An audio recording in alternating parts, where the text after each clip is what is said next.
Welcome to Learning to Glow, a show about wellness, skin health, and self-development.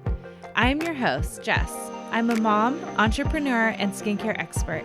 I'm so excited to share tips on how to achieve healthy skin and bring amazing guests in the field of health, fitness, aging gracefully, and personal growth. Let's explore all different ways we can take care of ourselves as women, both inside and out, to truly shine. So let's get glowing. Hello, everyone. Thank you so much for joining me today. I am your host, Jess, and welcome to another episode of Learning to Glow. Our guest is Dr. Mina, a board-certified dermatologist who is sharing so much great information with us. I love her take on internal wellness and how it affects our skin. And she talks about skin minimalism, which I absolutely love this segment of the podcast, and what skin treatments are just a bunch of hype and what are worth the hype. We talk about how to prevent skin cancer and sun protection. It's a really important piece of the episode today. She's a wealth of knowledge, and she has her own podcast called The Skin Reel. I'll link everything in the show notes, and you can just go there to find her on social media, find her podcast, and all of that good stuff. Thank you for those of you who have purchased Simply Just skincare products after the last episode last week. The top seller that we sold was the Repair Toner, and I'm thinking that is why. It is why because of the segment that we did on skid flooding, which was so fun. I loved that episode. If you haven't heard it, go back to last week, and I talk about some of my favorite new trends that I see out there as far as skincare, at-home tools, and things like that. But let me know if you like the products, if you are a new Simply Just customer, and if you have not taken advantage of the coupon code, you can still use it. It is podcast in all caps at checkout. And if you're having any problems with that, just send us a message. But it is still good. It is 20% off the entire line, which is a great discount. So that's for those of you in the United States as well. But thank you again, and enjoy this episode with Dr. Mina. Hello, everyone, and welcome back to the show. We have a guest today, Dr. Mina, with us. Welcome to Learning to Glow. Thank you so much. I'm so excited to be on your podcast. I love listening to it. Thank you. I'm so glad that you're here. We love talking about the skin on this podcast. It's one of my favorite topics, and it's where my background comes from. But before we get into our discussion about the skin, if you could just introduce yourself for us and tell everybody what you do. Yeah, absolutely. So I'm Dr. Mina. I am a double board certified dermatologist. I practice in Atlanta, Georgia. And I've been in practice 13 years with my business partner, and we do a lot of procedural dermatology, skin cancer surgery, things like that. And a couple years ago, a little thing happened. I don't know if you remember, called COVID. And I've heard of it. Yeah, my life turned upside down like everyone else's, and I'm sitting at home. I'm not seeing my patients. I'm, homeschooling a 4 and 5-year-old, and I'm wondering like what is going on, and just kind of stressing out a little bit. And what I realized is that if I can't physically see my patients, how can I still help people? And that's when this idea for a podcast came to me, where I'm going to just start giving really good skin information from a dermatologist perspective out there for people. And I can't believe it's been like 3 years now, and it's been a lot of fun. So that's kind of what I do on my, my side hustle. I get to meet amazing people like you, Jess, and hopefully I'm just helping women, especially midlife women, have some clarity on what they should be doing for their skin, because I know it's super overwhelming. You've probably looked in the mirror and noticed some things are changing, and we're not always super excited about that. And I just get a lot of questions like, what do I really need to do? Who should I trust? What, does this really work? There's just a lot of confusion out there. There is. By the way, your skin is absolutely beautiful. You have beautiful skin. Thank you. And I think it's true. Like, I have so many people who come up to me and ask me about their skin, and like, it's exactly what you said. All of a sudden I'm feeling like changes, or I never had to worry about it before, but now I'm seeing changes in my skin that I don't like. And it's very confusing, because we are now in an age where there's so much information, too much information, right, and anyone can give it. Yeah. So I do you see that, like, when you talk to people and when you talk to clients, are they just like not sure where to start, or like do they feel very overwhelmed by the information? Yeah, a little bit of everything, right? Like, oh, I just heard about this. Like, does this Oh, really right. work? Right. And I trust me, it happens to me too, where I'll be scrolling. I'm like, oh, a new da da da. And then I like look into it. I'm like, oh, okay, this is really this or that. And yeah, but it's right. Like, you don't even have to get information from a person now, right? It's all like AI, and ChatGPT can help you create a skincare routine and everything. So it's not for lack of information. It's just, how do you distill down the information, and how do you figure out what you really need? Because what I'll say is, like, you don't have to do everything. You just need to do the right things. And the right things for me might be different from you. So it just helps to sort of have a foundation and have sort of like a framework of what to do and to help you. Okay, yeah, I think that's so true. I love what you were saying, that people come up to me too and say, "I just saw this new thing on Instagram. Right. Does this work?" And they want to know, like, from my opinion, does this work? But like we don't need all of the things, we need the right thing. So Right. a term that I hear and that I've seen around is skin minimalism. So I want to ask you about that, because I think this is a good segue from, that information overload of thinking we need everything that we see other people using. What is it, and what are your thoughts about it? Yeah. So I think I really kind of got into this when I started following people who were talking about like capsule wardrobes Mm. and minimal wardrobes. And now I have not been 100% successful on that, but I do think about it a lot more than I used to. And then it got me thinking, okay, my skincare is, I have no problem with a capsule skincare wardrobe or skincare routine, but a lot of people do. And they think they have to buy every product out there. And like, I get the reps come to my office, they're telling me about the new products. Like, I can't keep up either. Like, oh my gosh, now is there really a new sunscreen? I really need to know about this. Really so different, right? So, the whole KISS principle, right? Keep it simple. I say skincare, not stupid, but keep it simple skincare. So you need to know your skin, know what your skin needs, right? Like, and that's going to depend on what season of life you're in. Are you a teenager? Are you pregnant? Are you trying to get pregnant? Are you perimenopausal? Are you postmenopausal? Right. So all of that factors in. You need to invest in quality. And this doesn't mean spending a lot of money necessarily. It may mean investing a little more in one thing and not in another, but it's quality over quantity. And you want to also just make sure, I just forgot what was my S? Not consistency. Well, anyway, I think it's I'm blanking on my what the S was, but you want to keep it simple, and you want to be consistent, and just keep doing that. And then I also say you want to eliminate the noise around you, because there's always going to be people marketing to you saying, oh, no, you got to buy this, or you're not using this eye cream, you got to add that. So it's just a few things to remember, like know your skin, quality, come up with a routine, come up with a strategy, and then just stick with it. And doesn't matter what your girlfriend's doing, other people are doing. If it's working for you, stick with it.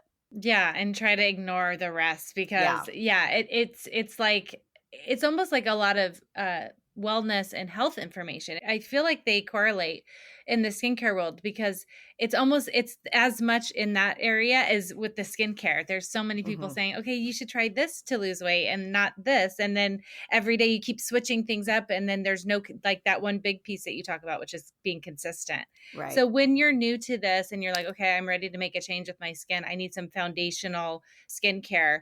How do you go about building that skincare routine once you have figured out, okay, I know what my skin type is, I know what my biggest concerns are? How do we go about building?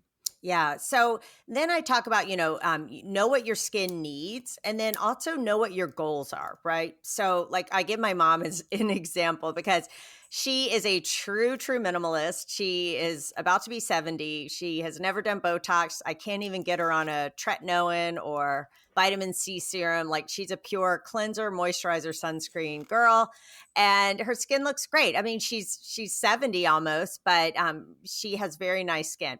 So for her goals are to just age as well as she can, but with nothing extra.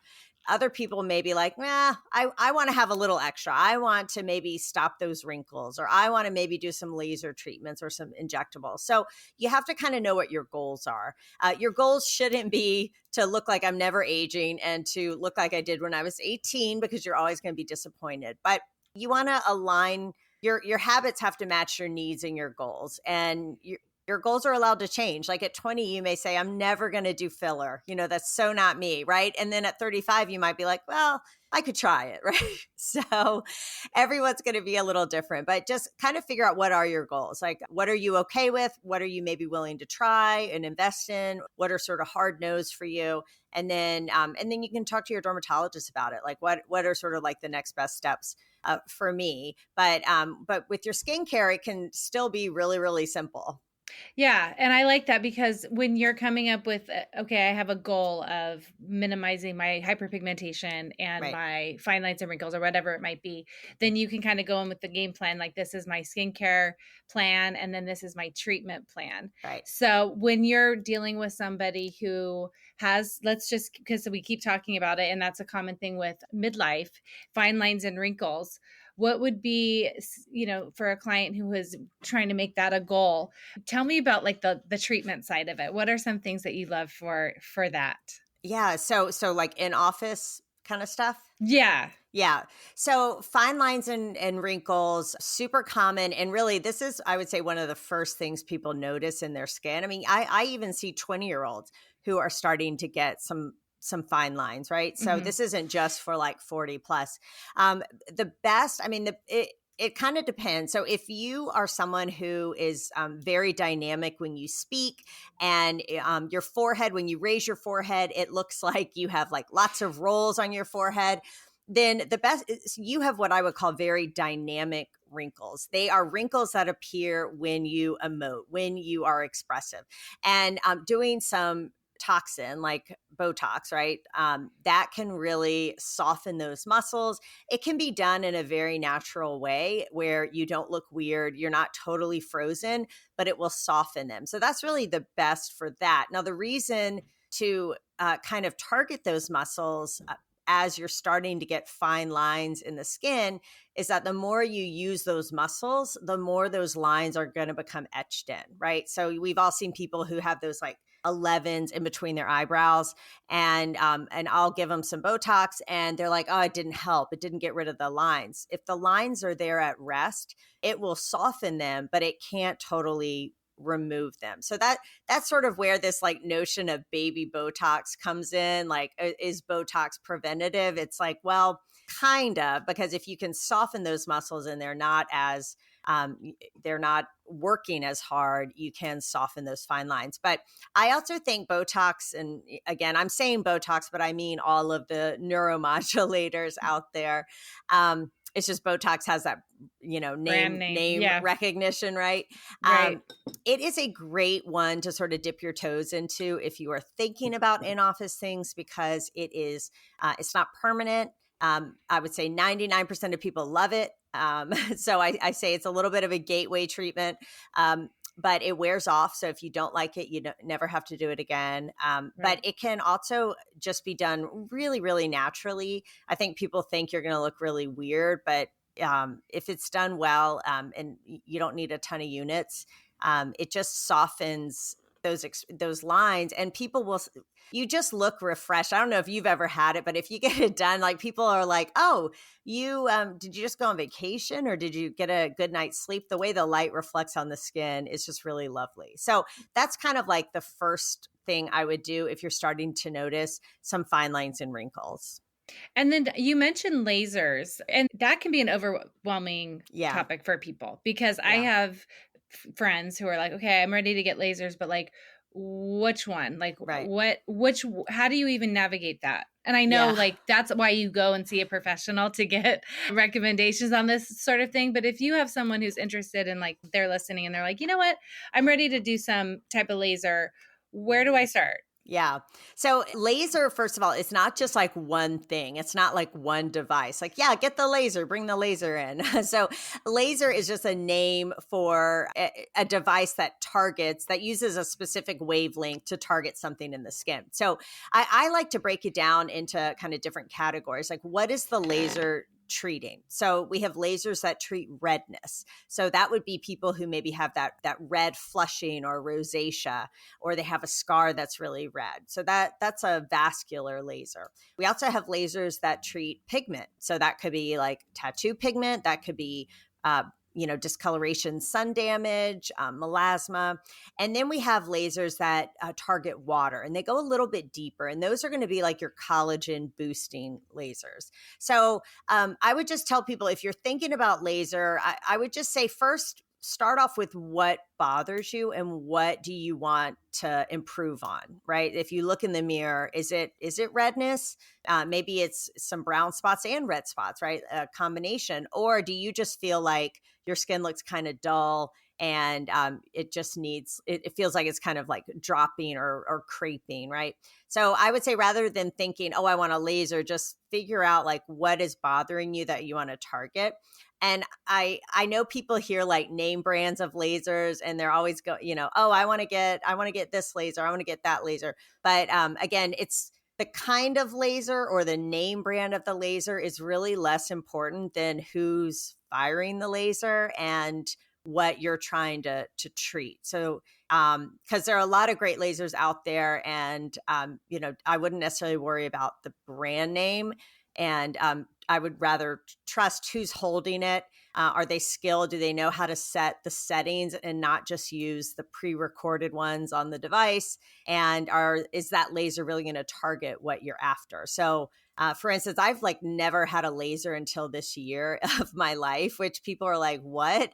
But I didn't really have a need. I didn't really have redness that I was trying to correct. I didn't really have brown spots. And really my collagen seemed fine until my 40s. Now I'm like, okay, maybe I am interested in that laser. So I think it's more important to know, what are you trying to treat, and then talk to someone about what's the best way, because lasers are just one option. There are actually other things that can also work. Okay, well, maybe before I get into my next question, you can tell us a little bit about that, because there's the Botox option, there's laser option, obviously a combination of those. What other treatments are out there that you are loving? So I am, especially if you are in sort of like perimenopausal stage of life, I am loving biostimulants. So I joke, my daughter has made me a Taylor Swift fan. So I'm in my collagen banking era, because I know when menopause hits, I'm going to have a huge drop in my collagen. So it's like putting money away in your 529 plan for your kids, because when they're 18, you're going to have to withdraw a large sum. So I am trying to like bank my collagen right now. And I'm doing that with sunscreen. I'm doing that with tretinoin. But I also love biostimulants. And these are treatments that have been around for a long time. They sort of fell out of favor as like the Restylans and the Juvederm fillers kind of took over, I would say probably in like the mid 2000s. But I feel like we're seeing this resurgence in the biostimulant. So those are going to be things like Radiesse and Sculptra. The reason I like them, I think of them as more of a maintenance approach. They're not great if you're coming in and I shouldn't say that. It, if you sort of have like volume loss all over your face, they are a good option. If you are like, no, just under my eyes, I have volume loss, or my lips, then I stick with the other ones. But what I like about it is it's very natural. So the results, they take time. They take, 4 months before you see a difference. And it's really something that, ideally you would do like once a year or once every couple of years. And you start it before you have a big drop in your collagen. So you start it even a little before you think you really, really need it. And it's just a great way to maintain the collagen that you have and boost it. And I think a lot of people like it because it's your own collagen, right? It's not a foreign material we're filling your face with. I know fillers kind of gotten a bad rap with a lot of bad filler we've been seeing on like celebrities and things like that. And so I think it's just a great option for someone who wants very natural results. They like the idea of using their own collagen to do it. And I would say the main drawback is it's more of like playing the long game. You don't necessarily see those instantaneous results very quickly, but it's more, again, it's like that compounded interest. You're just making those deposits into the bank of your collagen. So I love those. I do love a laser. I think RF microneedling can give some great results as well. What else am I loving? Yeah, I mean, those are kind of like my favorite for like resurfacing the skin. Okay, that's great. So now I want to kind of go back to skincare products and, or, just skincare in general, but there are like, back to that, there's a lot of information out there and there's a lot of people hyping things up that maybe shouldn't be hyped up so much. Do you have any examples of things that are like really, truly worth it, or people who are talking about them so much, they're talking about it for a good reason, or Yeah. anything out there that you see, you're like, that's really not all that? Well, let's see. I think some of the stuff that I'm like, I don't, it's a lot of these at home devices. I think you just need to be a little bit cautious about. Like, I think you sort of have to think about how do you want to spend your money, right? Because you can still spend a lot of money on these at home devices and get maybe questionable results versus maybe saving up a little bit more and then going in and getting one that you know is going to work. Some of these like microneedling at home, Yeah. some of these like electromagnetic stimulating devices, I think, are a little bit questionable. I think LED lights are great. You just need to make sure you're getting the right wavelength, that it's got enough power, that you're using it. So again, even though I like LED face masks, there's a wide range of what's good, what's bad. Don't think that little pin device is gonna, change your whole face. So I think there's a lot of I think some of the at-home devices I'm a little like, and I think just recently what not Courtney, Kim Kardashian was selling some sort of like chin strap for Oh, yeah. people, and it's like, no, just that kind of stuff is crazy. Things that I think are deserving of the hype. I'm really excited about exosomes, peptides, and growth factors. I think this is where kind of medicine regeneration is going. How do we use our own body to heal itself? So I'm excited where all that goes, not just in aesthetics, but in medicine. We're looking into using stuff like that. The caveat is with a lot of these over-the-counter products, a lot of times they can say whatever they want. You don't really know, do they really have peptides in there? Where are their exosomes from? Is it really sending the message that I need or want? So you have to be a little cautious with some of these. And I get confused too. Like I see these products with peptides and growth factors, and I'm like, okay, great, but like which ones and how do I know how much of it? And they're usually really expensive. So I would Right. like to see more development with those, and I would like to see kind of more companies that I know and trust, that I know do research, that I know do clinical trials. I'm looking forward to them coming out with some products that I can feel really good about recommending. Yeah. Oh, that's exciting. I love that. And I'm really glad you mentioned the at-home devices, because I have people all the time sending me like an Instagram reel of, what about this device? Do you think Yeah, this can work? And it seems really exciting. And you see these, like, they put these before and after pictures and you're like, that looks amazing. And then what happens to most of the people that I know is they just collect dust. right. They end up not even using them and they don't even do much to begin with. So I do feel like, are you the type of like, what's your personality type too? Are you going to actually do this? Right. Especially like the electronic ones, because you have to know where to place it. You have to spend time. It's effort. It's Right. not like you just go in, get a service and you're done. You have to do this consistently or you don't see results. But I also love the LED one. And at least that all you have to do is push play on that one. But you Yeah, have to make sure you're getting the right one, because there's exactly. I'm sure there's a bunch of garbage out there. Oh yeah, right. Like someone could just like paint the light bulb red and say like, "Oh, it's a red light." Yeah. Technically it is, right? So yeah, you just have to be a little do your due diligence, right? I mean, usually these, especially a good LED face mask, like if it's $20, I'd be a little like suspicious. Yeah, it's like too good to be true. You do, in this case, I think you have to pay more if you're going to do it. Yeah. And then if you're going to be the type of person that actually does it, then maybe it is worth the investment Right. in conjunction with other things. But I love that.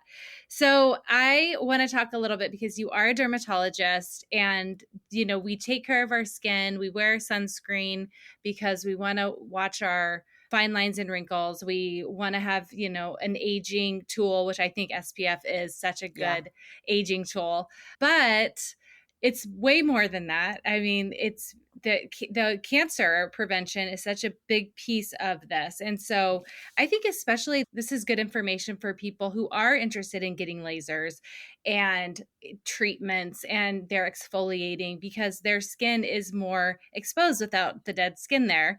So talk to us a little bit about how we can help prevent skin cancer, why it's so important, and why, especially if we're taking all these efforts with our skin, that we need to have that be something that we think about and Yeah. prioritize. Yeah. Well, I'm glad you brought that up because it's a little discouraging to see these posts and people saying the sun doesn't cause cancer, sunscreen causes cancer. You know, because I take care of a huge component of my practice is treating skin cancer. So yes, some skin cancers are very small, very easy to treat. You know, sometimes it doesn't require surgery. We can use a cream or scraping.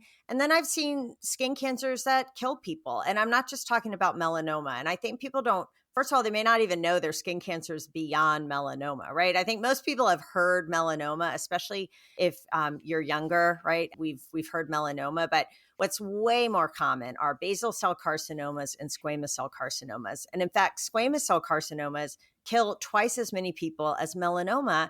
And yet a lot of people have never even heard of them, right? Which is crazy.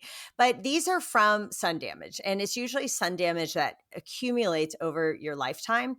And that's why we really start to see them in our 60, 70, 80, et cetera, patients. But I can't tell you how many patients I see younger than me now. You know, they're in their 30s, sometimes even late 20s. So if you've had a skin cancer, you know, I tell people just it's a wake up call to really be vigilant about your sun protection. And don't get discouraged. Like maybe for the last 5-10 years, you've been really good about sun protection and you just got a basal cell. I know that can be discouraging, but it's like your body is still trying to play catch up from that sun damage of the past. So getting regular checks is really important.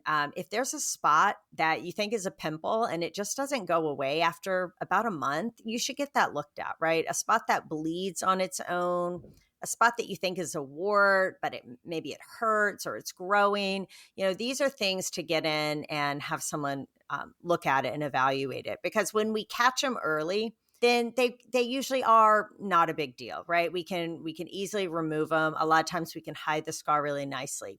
But as they get bigger, more involved, more aggressive, then even if it may not kill you, it can be disfiguring, and it can also just be psychologically traumatizing for people. You know, I hate when a younger person comes in and they've got a spot on the very tip of their nose, and I'm going to do my best to make that scar as minimal as possible, but there is going to be a scar, right? And if you're coming in, you know, even every year to have something cut off, that's really people don't want that, right? Like you get fatigued. So it's such a preventable cancer in many regards, not always, but in many ways. So you know, sun protection. And that doesn't just mean sunscreen. That means sitting in the shade. That means maybe wearing a hat and sunglasses, throwing like a little like shawl over your shoulders or something.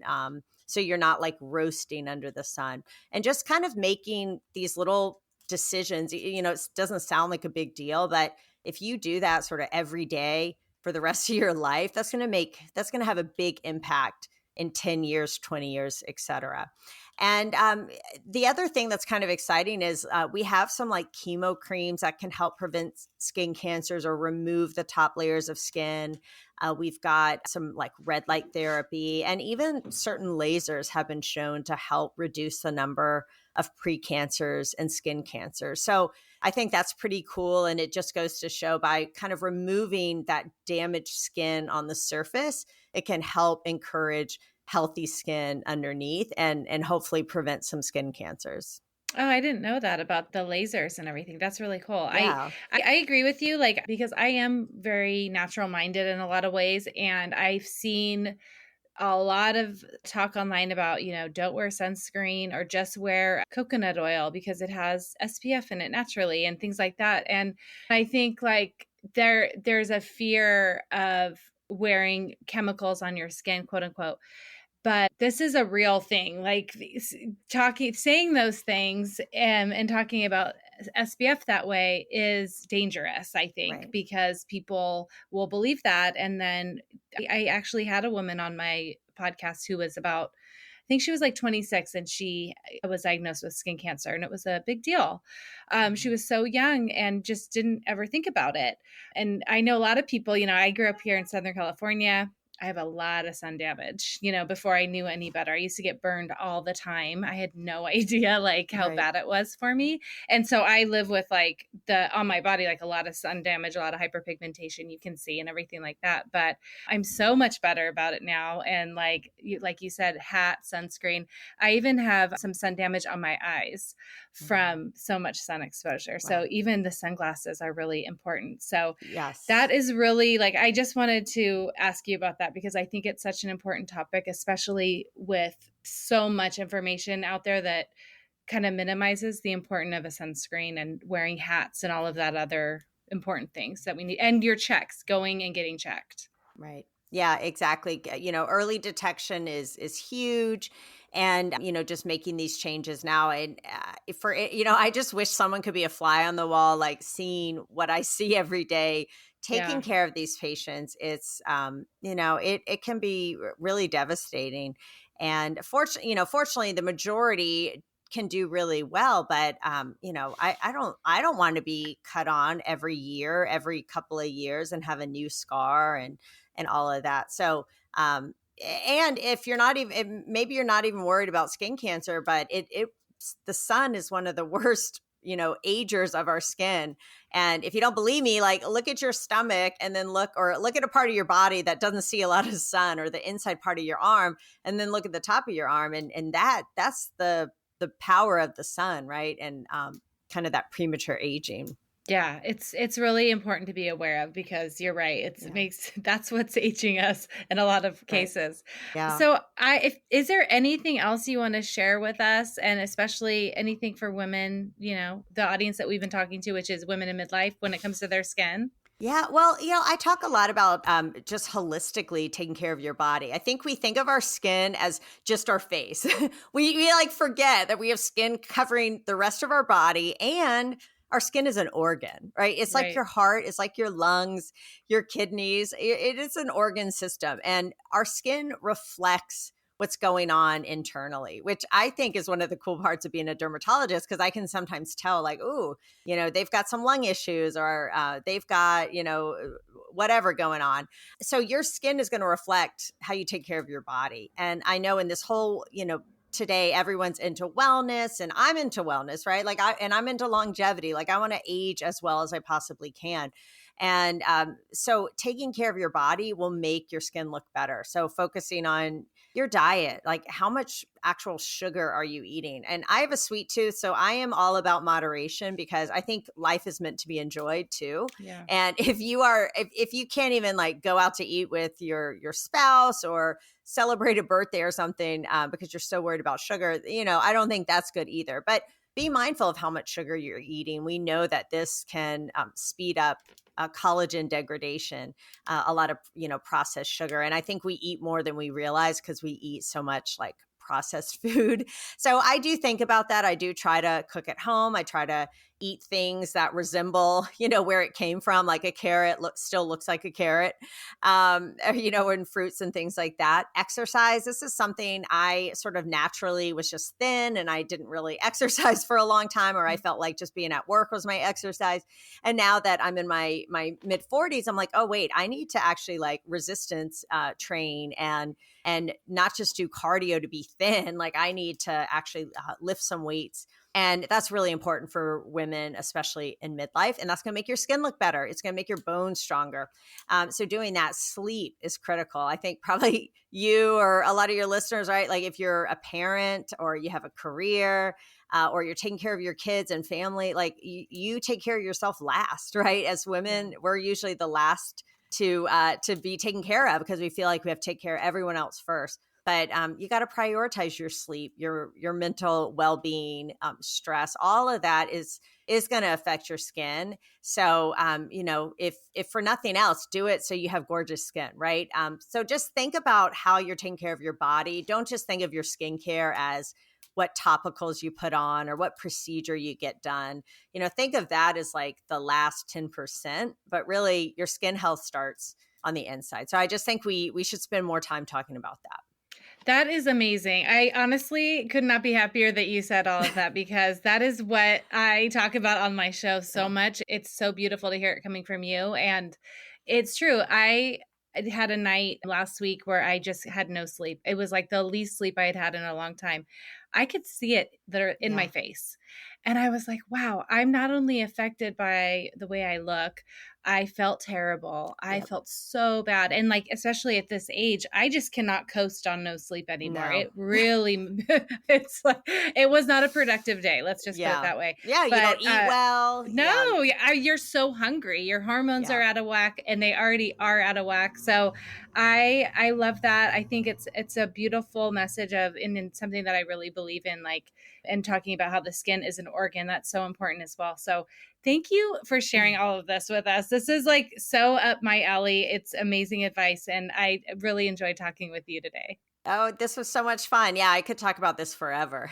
I love it. Well, tell everybody where we can find you and a little bit about your podcast too, so we can tune in. Yeah, absolutely. So the podcast is called The Skin Real. And in today's day and age, I have to spell real. It's REAL, like real information. It's on, all the channels for podcasts. It's also on YouTube. And I just came out with an app. So I have an app for The Skin Real. It's on, for Androids and iPhones. And it just sort of pulls all my blogs, my podcasts, my videos, all into one space that you can find it easily in the palm of your hands. And, I'm at Dr. Mina Skin on all the social platforms too. So, I just try to give advice that I wish I had had, or people are asking me, or I'm curious about, because I know there's just a lot out there. Our bodies are changing, things are changing. And I just want to, my goal is to have the healthiest skin and look the best I can right now, and not necessarily to go back in time, but to just be like the best version of myself now. And I think if we can kind of reframe what it means to age, to be midlife in that way, I think we'll all also just be a lot happier and more fulfilled, and not like wishful that we looked or were a different way.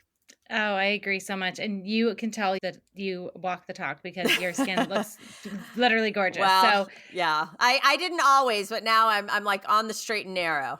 You look beautiful. Well, I'm going to link all of your information so everybody go and check it out in the show notes. And thank you again for coming on to the show. Thanks, Jess. See you later. Thank you for listening to this week's episode.